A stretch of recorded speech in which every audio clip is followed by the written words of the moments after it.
There is a version of you that has become fluent in a language you never chose to learn. You didn't study it. Nobody handed you a textbook. But somewhere along the way, you became an expert translator, taking someone else's cruelty and converting it, sentence by sentence, into something you could live with. They snapped at you and you translated it into, they're just stressed. They forgot something that mattered to you, and you translated it into, they have a lot on their plate. They said something that left a mark, and you translated it into, that's just how they communicate. They don't mean it the way it sounds. You have spent years running this translation software in the background of your own mind, converting harm into circumstance, cruelty into context, absence into a busy schedule. And it has worked. Mostly, but there is a day. Nobody warns you about it. Nobody marks it on a calendar, and it rarely announces itself with a dramatic event. It's usually something small. A repeated sentence, a familiar look on someone's face, a pattern you've technically seen 100 times before, except this time the translator simply doesn't turn on. The excuse doesn't arrive. You just see the thing plainly without the softening filter you've used your whole life, and something in you goes quiet in a way that feels less like anger and more like clarity. And the question that follows isn't, why did they do this? It's, why did I spend so long explaining it away? Most people think this moment, when it finally comes, means you've become cold, bitter, hardened by one too many disappointments. They'll tell you that you used to be so understanding, so patient, so forgiving, and now you've changed, like understanding was a virtue you've lost rather than a debt you've finally stopped paying. But that framing gets it backwards. What actually happens on that day is not the death of your compassion.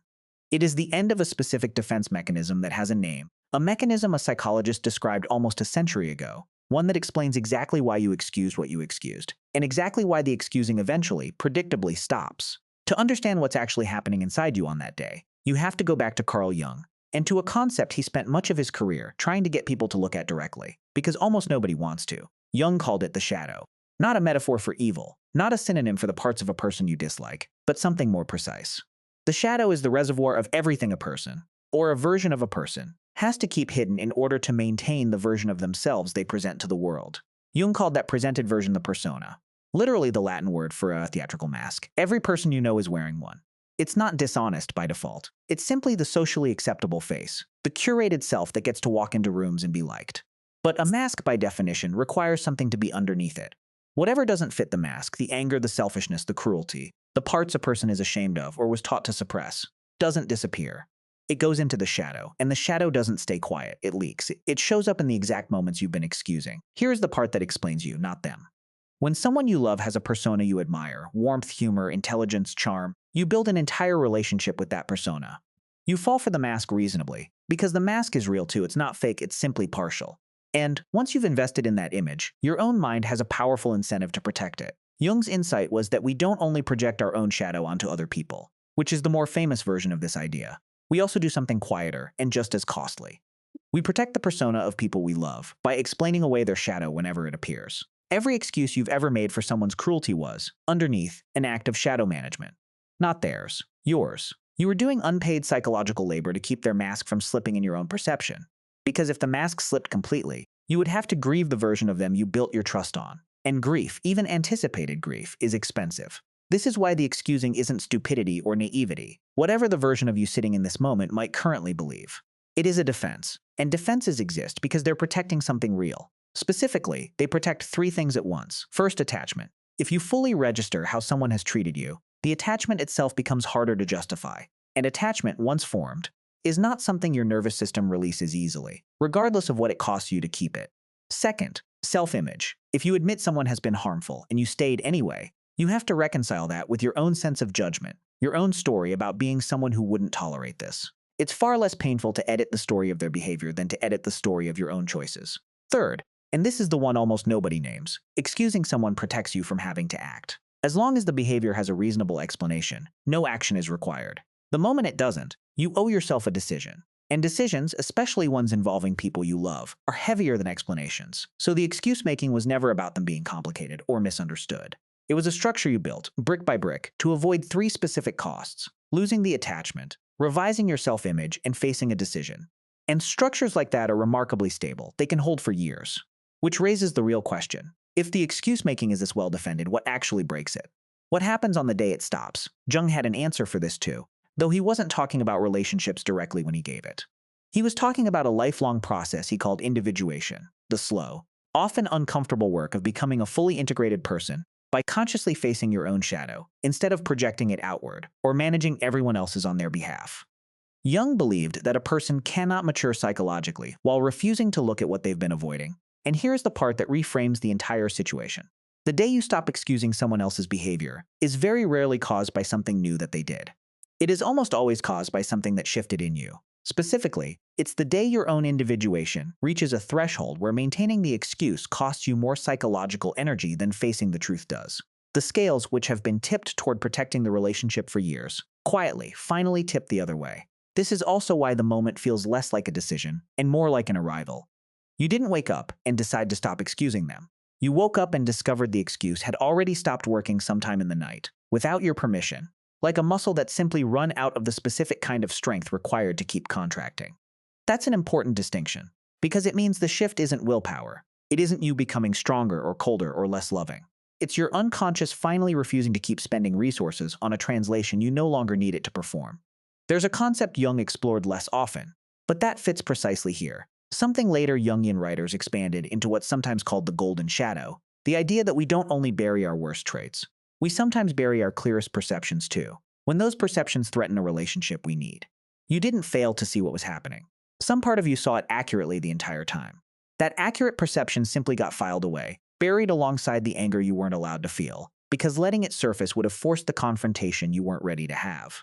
The day the excuses stop is the day that buried perception gets exhumed, fully, and you finally hear your own earlier voice saying quietly, "I saw this a long time ago. Now what does this actually look like once it happens, day to day practically?" Here are 5 recognizable markers. 1. The explanation arrives late instead of first.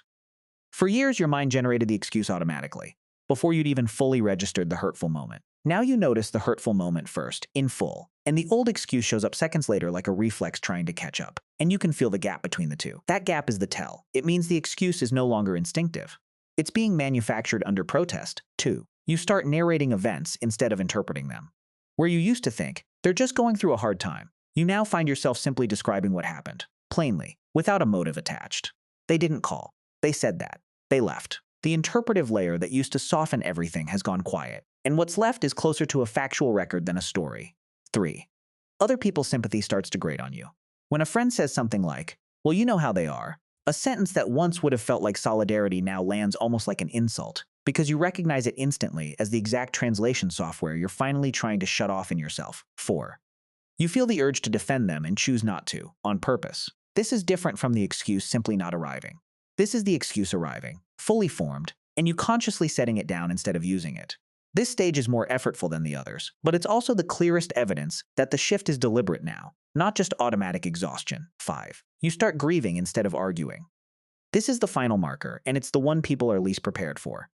You stop trying to convince anyone, including yourself, that things need to change, and you start quietly mourning the version of the relationship, or the version of the person, you'd been protecting for so long. Grief, not conflict, becomes the dominant feeling. That's individuation doing its work. You're not fighting the truth anymore. You're absorbing it. Every one of these markers comes with a cost, and it would be dishonest to pretend otherwise.